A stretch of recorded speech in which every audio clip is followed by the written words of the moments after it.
Okay. Bismillah ar-Rahman ar-Rahim. Alhamdulillahi Rabbil Alameen. And Tawban radiyallahu anhu kala. Kala Rasulullahi sallallahu alayhi wa sallam. Man abdin muslimin yakulu iza amsa wa iza asbaha thalathan. Raditu billahi rabban wa bil islam dina wa bi muhammadin an-nabiyan sallallahu alaihi wasallam ila kana hakka Allahi an yurdiya yawm al-qiyamah. It is related on the authority of Tawban radiallahu anhu that the Prophet of Allah sallallahu alaihi wasallam said, if a Muslim says the following supplication 3 times in the morning and in the evening, Allah has made it incumbent upon himself to please him on the doomsday. I am satisfied with Allah as my Lord, with Islam as my religion, and Muhammad sallallahu alaihi wasallam as the messenger. Of course, it would be hard for that not to become a favorite passage because it spells out the whole process of Islam, that those that repeat that these statements, they are kind of guaranteed paradise. But now a lot of people think that guaranteed paradise means that if I say these, then I'm home free and I can act, kind of different from what the Quran and Hadith say. No, it includes, if you do all of the other that's coming out of this book and out of the Hadith, then you still got a good shot at it. But if you're just going to recite that and that's all you're going to recite, then you'll have to wait till the Day of Judgment to see what Allah subhanahu wa ta'ala has in store for you. Bismillah ar-Rahman ar-Rahim. Have we not made for him a pair of eyes and a tongue and a pair of lips, and shown him 2 highways? But he had made no haste on the path that is steep. And what will explain to what the steep path is? The freeing of the bondsman, or the giving of food in the day of privation to the orphan that claims of relationship, or to the indigent down in the dust. Then will he be of those who believe, enjoin patience, constancy, and self-restraint, and enjoin deeds of compassion.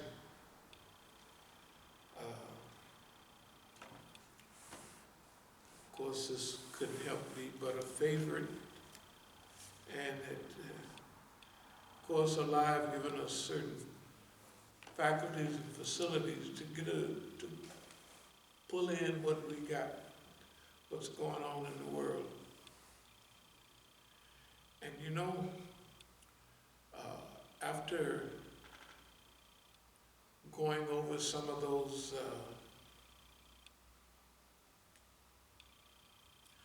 Chinese, not proverbs, but famous people in Chinese history, And if you notice that was a pattern. For most of them,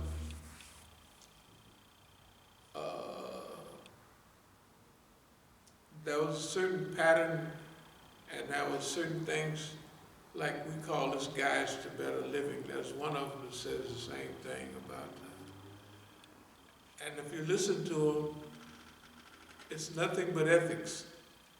There's nothing that we saw in any of those people that wasn't involved in ethics.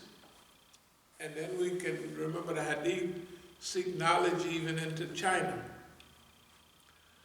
Well, China was the oldest established society, so it must have been something going on there. And that's why the Hadith is pointing in that direction. But when we think about being given faculties and facilities to learn and to acquire and to adapt and to adjust, we can easily understand if we combine 4,000 or 5,000 years of those people having wise people of the quality that we've been seeing. And they left, look, when we talk about chronicling, when we talk about archives, right? When we talk about building those certain institutions, history and documentation, we see that the status that they gave those people that did that type of thing. And when you listen to the Tao Te Ching and things like that, then you can pull in not only the ethical, the moral, but the spiritual, the global. I read something in one of the books we have on Al-Fatiha, and it talks about the celestial kingdom, and it's talking about China, you know, it's talking about the celestial kingdom. That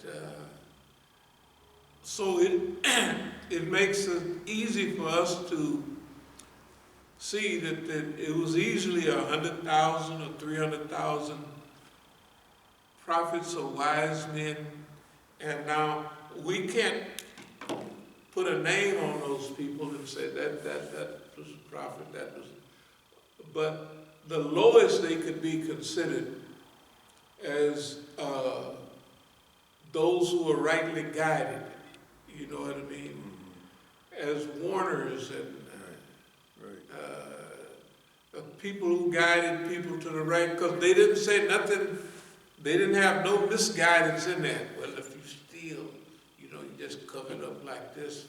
It wasn't nothing under that. It's to be a good man meant to do certain things. And so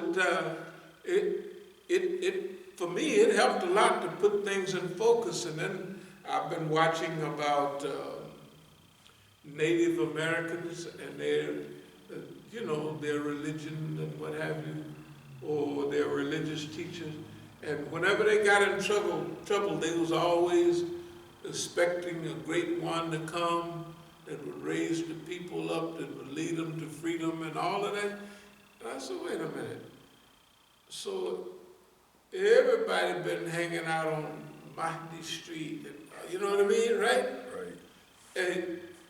And even in their beliefs, you know, they gave the eagle eye, and they gave since they were so close to nature, that it would show you how each revelation would come through the background of the people that it's coming to. Now the Abrahamic religions they kept a pretty good record, and they gave it in as prophets and messengers and what have you. And Mundir, warners, you know, and Heidi's guides. And when you look at when you strip away all the other fancy stuff or acquired stuff. Like if people were misguided about Esau Salam, you know, this was a great personality, and pretty soon the things built up and they start calling him God. Well, or the Son of God, you know. And the good things about some of those people, you could see where they might have got good hidayah, and then they might have drifted a little bit, and somebody else come along and pull them back on the straight way, let's call it. Man, when I sit there and listen to those chiefs, you know, this new stuff, you could listen to, you know, these chiefs and sages. I say, you know, I'm thinking, I think that's religion, what they're talking about. In fact, I know it's religion. And you could tell a little bit where they might have drifted a little bit, you know, with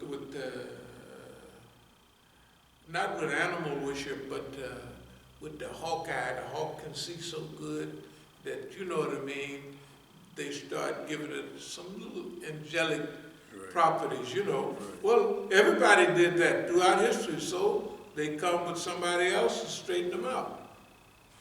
But they all had Wonka Tonka, the great, you know, that one being that put it all together. And they all knew that in the back of their mind, no matter whether you hawkeye, eagle eye, water buffalo, or swimming fish, or whatever you was, running deer, it didn't make no difference. That we can see that Allah revealed to each group of people what appealed to their environment and appealed to them. And that's very, it's very reassuring. And I just read this part dealing with the uphill road. What will lead you on into the uphill road. And it's pretty clear that in the final analysis, the steep road is not something that everybody gonna take. In fact, if they have opportunity, they're gonna take the cruising road.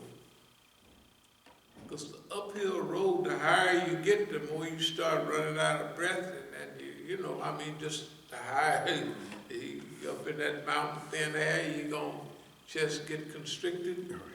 And the uphill road also, when it's talking about the freeing of a slave, Rakaba, their neck is in bondage. And then, Watawaso bil haq, Watawaso bil sabr, spread truth, justice, you know, and the unity of Allah subhanahu wa ta'ala. Well,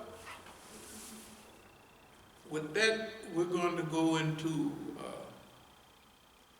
the talk for the day: transformation, transition, and transcendence. I want to say, of course, that with Ramadan is coming up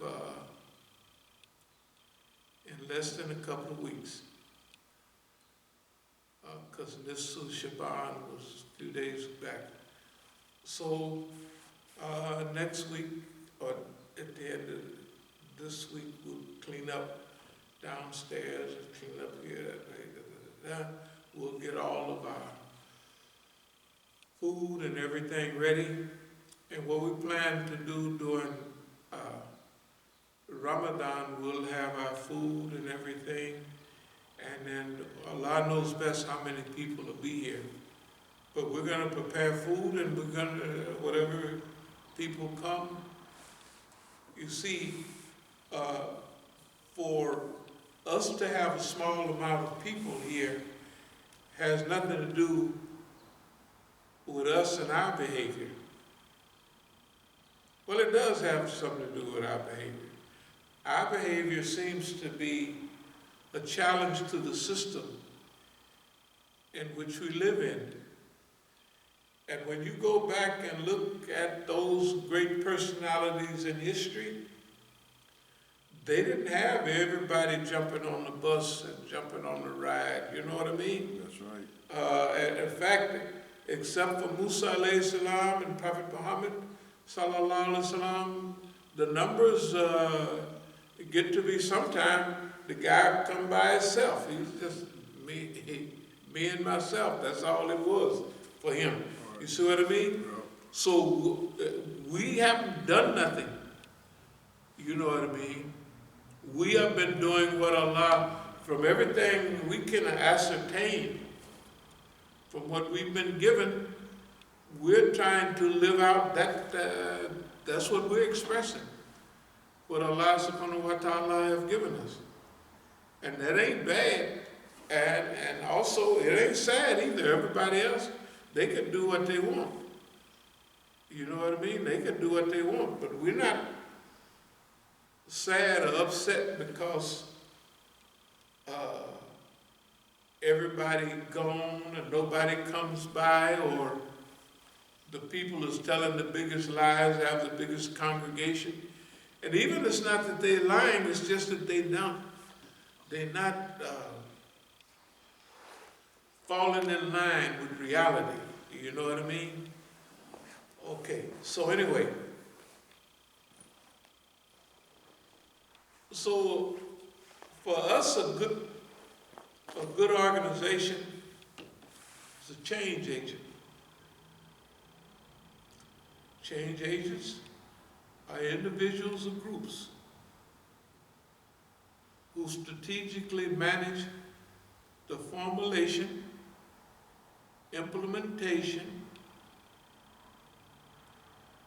and evaluation of organizational change efforts.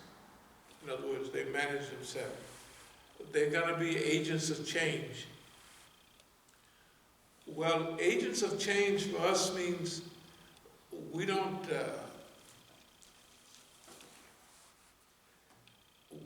need a new revelation or nothing like that. There ain't none of that happening no way. So we have the guidelines and we have the directions, so we try to find the language that's best, like all the other people live in history. Find the best language that speaks to the people and their environment that lead them back to the oneness of Allah. Okay, so for us, that's what agents of change mean.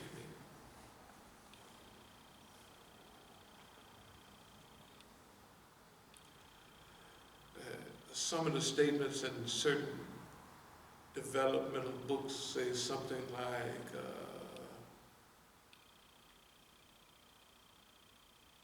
create, innovate, or fail. Well, create al-Khaliq, that's Allah, so we can't do none of that. But innovate, I mean, take the things that are in our environment and remold them and shape them so that they serve the purpose of turning people toward the oneness of Allah. So innovation is something that we remember when we used to talk about Hezbollah in the 2006 combat with the Israelis. They did it before and they did it again after.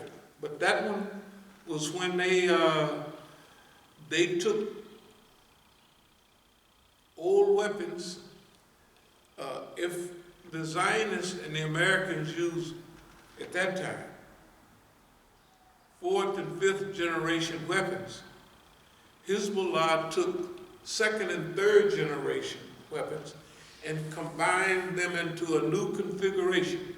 They innovated, and they used them against the Zionists and slapped them around so bad that they may bluff about going back, but you don't see them going back in no hurry. Right. They just be bluffing, like, yeah, you keep messing around.